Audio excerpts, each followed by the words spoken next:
The SARS-CoV-2 genome is a single strand of RNA with genes that encode fewer than 30 proteins.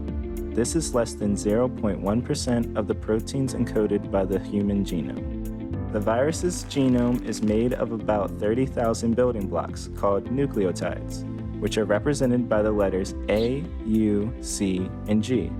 The unique sequence of nucleotides in a genome determines the proteins it encodes.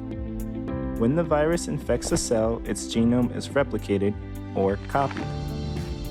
First, the virus makes strands of complementary RNA called template RNAs. The template RNAs are used to produce copies that match the original virus's genome. This genome replication process is prone to errors. These errors are called mutations. Mutations can occur at random anywhere in the genome. For example, in this mutation, a U was substituted with an A. A nucleotide can be substituted with a different nucleotide, added in the wrong place, or left out. When the mutated virus infects another cell, all the new viruses replicated from it will have the same mutation, plus any new mutations that occurred. Depending on the locations and types of mutations, they may or may not affect a virus's ability to spread in a population.